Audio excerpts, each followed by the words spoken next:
हाँ, तो जो बिखरी हुई आत्माएं हैं उनमें उतनी अभी शक्ति नहीं आ रही है। शक्ति कब आएगी? ये नियम है, संघौ शक्ति कलौ युगे।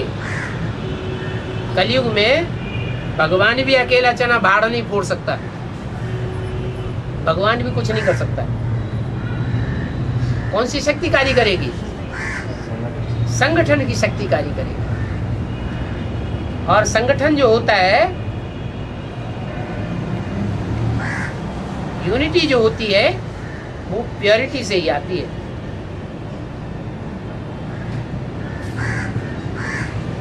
प्योरिटी लाने के लिए वैराग्य बहुत जरूरी है। क्या? मन बुद्धि रूपी आत्मा जितनी जितनी देह और देह के संबंधियों और देह के पदार्थों में रागवान होती जाती है, रागी, लिम्पायमान,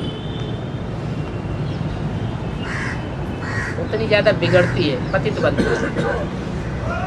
और जितना मन बुद्धि रूपी आत्मा विराग वैरागी बनेगी, विपरीत राग वाली, विपरीत स्नेही, देह देह के संबंध देह के पदार्थों से जितनी ही दूर रहेगी मन बुद्धि रूपी आत्मा, उतनी ही पवित्र बनेगी। अभी क्या हाल है? हम चाहते हैं कि हर समय बाबा की याद रहे, फिर क्या होता है? बार बार प्रयत्न करते हैं बाबा की याद रहे, लेकिन रहती है? क्यों नहीं रहती? क्योंकि इस दुनिया का जो वाइब्रेशन है, वो संगठित वाइब्रेशन हमारे ऊपर पूरा असर कर रहा है।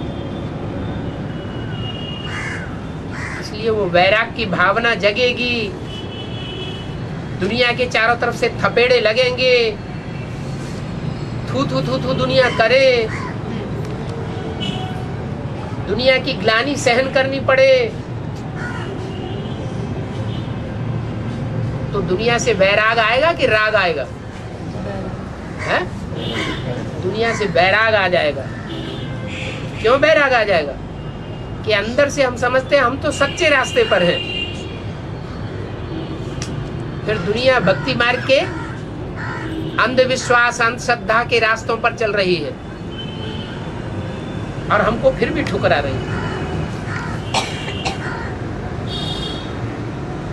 दुनियावी लोग दुनियावी बातों के आधार पर दुनिया को सपोर्ट करके चल रहे हैं, भगवान को नहीं पहचानते हैं, क्योंकि भगवान तो गुप्त है, भगवान कोई शरीरधारी तो है नहीं, भगवान भी हमारी तरह आत्मा ही तो है, उसको अपना शरीर नहीं होता और हमको अपना शरीर है। तो लोग हमको तो पहचानते हैं लेकिन भगवान को पहचान नहीं सकते। जब चारों तरफ से मार पड़ेगी, बौछार पड़ेगी, तो उस दुनिया से वैराग आएगा या नहीं आएगा? है? आएगा। इसलिए अव्यक्तवाणी में क्लियर कर दिया, मधुवन वालों को मधुवन छोड़ना पड़ेगा, ज्ञान सरोवर वालों को ज्ञान सरोवर छोड़ना पड़ेगा, और गीता पाठशाला वालों को गीता पाठशालाएं छोड़नी पड़ेगी। ऐसी क्या बात हो जाएगी? है? कुछ बात होगी ना, छोड़ने के लिए मजबूर हो जाएंगे। फिर ये दुनिया अच्छी लगेगी? अच्छी नहीं लगेगी। असली वैराग जब तक पैदा नहीं हुआ है तब तक ज्ञान भी पैदा नहीं होता। ज्ञान बोलना बोलना, सुनाना सुनना, समझना समझाना, ये अलग बात होती है। वो रावण भी करता था। क्या? रावण को प्रकांड विद्वान कहा जाता था, शास्त्रों में कहा जाता है, लेकिन कर्म कैसे थे? है? चोरी चकारी जबरदस्ती, ये रावण के कर्म थे। माने प्रैक्टिकल ज्ञान की धारणा नहीं थी। तो ऐसे ही है, ज्ञान सुनना सुनाना, ज्ञान को समझना समझाना अलग बात है, लेकिन प्रैक्टिकल जीवन में धारण की ज्ञान की धारणा दिखाई दे, वो तब होगी जब इस दुनिया से वैराग आएगा। वैराग आएगा, देह, देह के संबंध, देह के पदार्थ, उनसे विपरीत राग हो जाए, विराग, उनसे प्यार खत्म हो जाए। अभी तो बार बार बुद्धि उसी तरफ आकर्षित होती रहती है। भले ईश्वरीय ज्ञान कितना भी पक्का कराता है, कि ऐसा भी समय आएगा इस दुनिया में कोई किसी के काम नहीं आवेगा। बाप बाप नहीं रहेगा, बेटा बेटा नहीं रहेगा, पत्नी पत्नी नहीं रहेगी। ऐसे ऐसे स्वभाव संस्कार की विपरीत चलने वाली आत्माएं स्पष्ट नजर में आएंगी और एक दूसरे से निभाए नहीं सकेंगे। ऐसे समय में भगवान ही नजर आएगा। एक शिव बाबा, दूसरा न कोई। अभी हम सिर्फ मुख से कहते हैं, क्या क्या कहते हैं? एक शिव बाबा, दूसरा न कोई। लेकिन प्रैक्टिकल जीवन में क्या नजर आता है लोगों को, और हम भी क्या अनुभव करते हैं, हैं? क्या अनुभव करते हैं? कि तन की शक्तियां, मन की शक्तियां, धन की शक्तियां जो भी हमारे पास मौजूद हैं, उन सबको त्याग करके क्या हम भगवान की तरफ मुड़ गए हैं?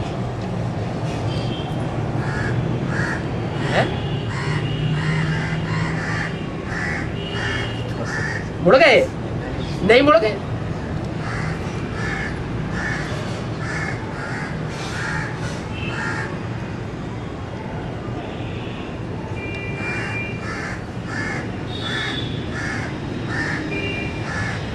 वाक्य बोला हुआ है, उसकी बेहद के अर्थ भी है।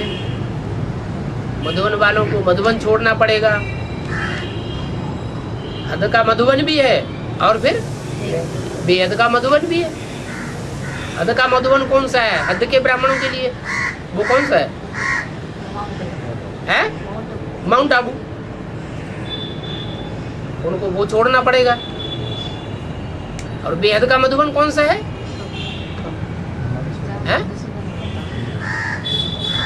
बेहद का मधुबन कौन सा है? जहाँ मधुसूदन कार्य कर रहा हो, जहाँ बेहद की मिठास वृत्ति हो और बेहद की वैराग वृत्ति हो।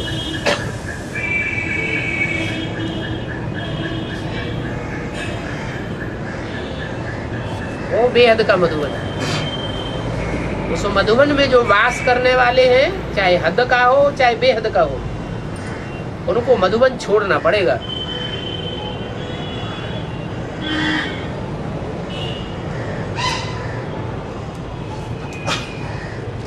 ऐसे ही ज्ञान सरोवर, हद का ज्ञान सरोवर भी है। वो कहाँ है? माउंट आबू में ईंटों का बनाई दिया है। वहाँ ज्ञान है? ज्ञान है क्या है? नाम ही रख दिया ज्ञान सरोवर, सिर्फ नाम रखा हुआ है। वो हद का हुआ और बेहद का ज्ञान सरोवर है।